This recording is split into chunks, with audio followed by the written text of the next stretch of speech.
About this time of year, your dungeon master may be thinking about taking a little road trip into the realms of horror. There's lots of different types of horror. Gothic, survival, cosmic, body, slasher. All of these are very different. If you don't like body or slasher horror, you might like cosmic or gothic horror. They're less jump scare and more suspense and dread. But all types of horror are very different from your standard high fantasy action adventure super heroic power trips. If you go into a horror RPG session with the same kind of mindset that you would into a high fantasy action adventure Lord of the Rings kind of thing, then you may ruin the gaming experience, not just for yourself, but for everybody else at the table. Hi, I'm James, and on this channel I talk about the things that I think about, plan, and plot for my tabletop RPGs. And because it's October, that's horror. And specifically, what is expected of a player sitting down to play in a horror RPG session?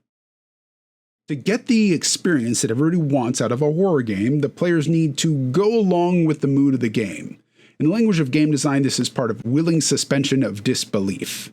The players need to be willing to be unnerved. That means you, yes, you, player watching this right now, need to help set the mood. I think it is part of natural human behavior to try to break tension. You crack a joke, mock a voice from the dungeon master, try to get your character to do something that is patently ridiculous, all to try to stop things from being so serious and uncomfortable, to kill the mood.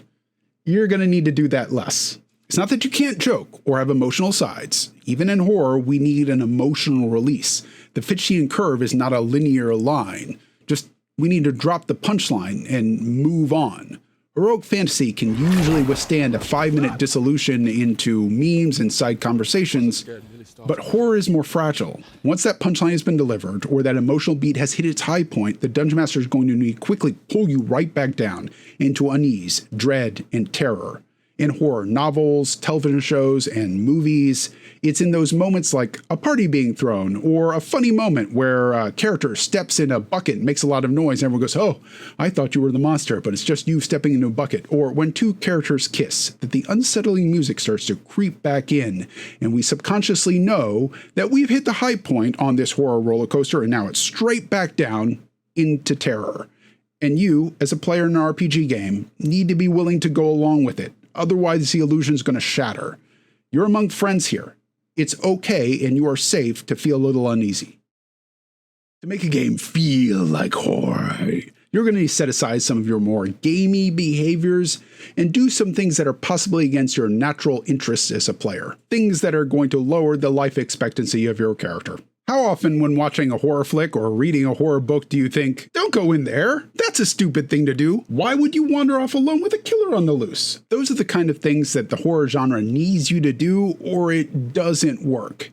If you're chased through the woods into a haunted mansion, you should probably go through the front door. Yes, it's a stupid thing for a character to do, and yes, the Dungeon Master should provide 1 or 2 more ways to enter in the mansion, but those ways don't have to be safe, and you can't turn around and go back into town and alert the authorities to come check out the creepy mansion with the blood pools leading up to it. I had a player once try to do literally that. I had 3 obvious ways to get in the mansion. You could go through front door, around back through the cellar door, or you could climb a trellis to a balcony on the 2nd floor. I'd let them pull boards off the window, fine, whatever. But they flat out refused to go into the mansion. They didn't understand why their character would go into a mansion that was so obviously filled with undead. Sometimes in horror, your characters are going to need to go off by themselves, alone, without the other party members.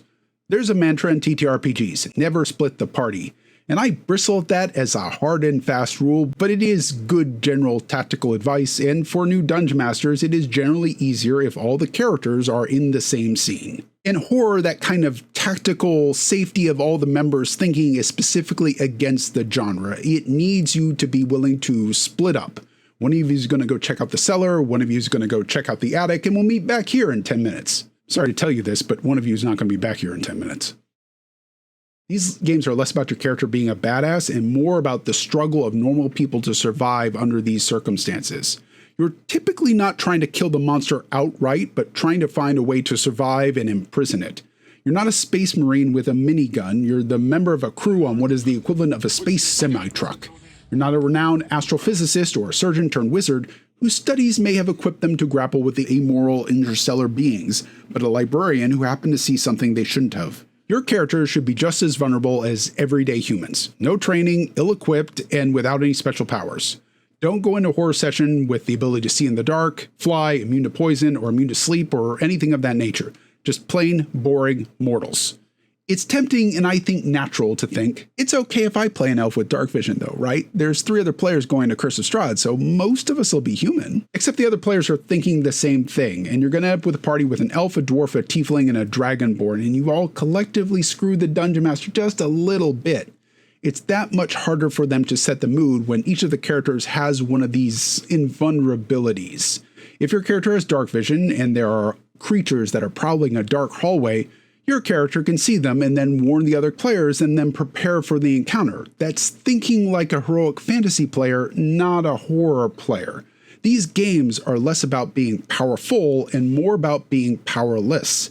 And if you survive the game as a powerless character, that is a more powerful story. Horror thrives on small personal moments, unlike heroic fantasy and action-adventure, where often the spotlight is on how the group is going to perform as an ensemble against this big bad evil and triumph. In horror, the spotlight is often going to focus on a particular player and character, and you need to let them have those moments. When the Dungeon Master is trying to describe a scene to a particular player, like your character is wandering around that hallway, as you approach the door, a strange light starts to glow around its edges. It is okay if you as a player want to go, no, I wouldn't go in there for all the money in the world. It can actually help build the tension for the character that's currently undergoing this scene with this scary moment. But don't try to interrupt to try to force your character into the scene also, just so that your character is part of the actions. Just for a moment, relax. Lean back and be an audience member and listen to the horror story unfold. And don't try to steal the spotlight back either, because it's been a little while. Yes, sometimes you're going to have to wait for your turn while this is going on. But nothing kills a scary mood faster than a player shouting out, "Can my character loot the desk while this is all going on?" You may figure out what's going on in a horror session before your character reasonably would. You have seen Alien Thing or Dracula, whatever. Your character has not. And to allow you to experience the whole story, the Dungeon Master may allow you to be privy to scenes that your character is not in, but you cannot act on the knowledge gained in those scenes. That's called metagaming, and it's a whole discussion in and of itself that we don't have time to go into right now. If early in the session you said that your character was going to go down in the basement, and then the Dungeon Master shifts the spotlight over to another player who finds a survivor that's dying, bleeding out, and the survivor manages to squeak out, "Don't open the door to the basement," your character is still going to have to open the door to the basement.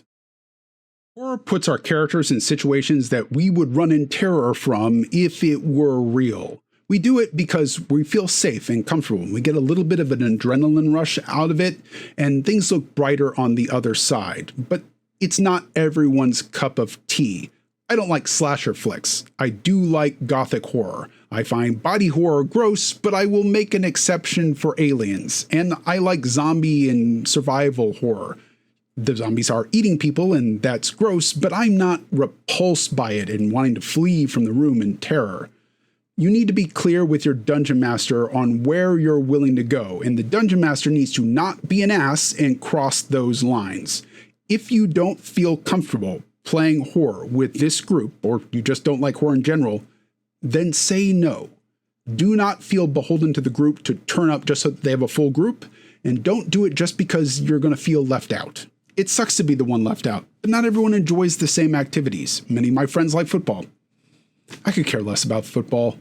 I don't understand the plays. I know less than half the team's names, but that I don't enjoy football should not stop my friends from having a party on the day of the big game. Now, it's courteous to invite the person and give them the opportunity to excuse themselves rather than lead them out, and it's also courteous to excuse yourself from the activity if you're going to be a bore, but how to be a good friend is not the purpose of this channel.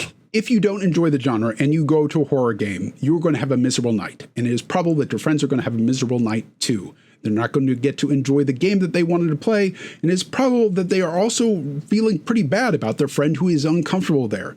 Everyone is going to lose.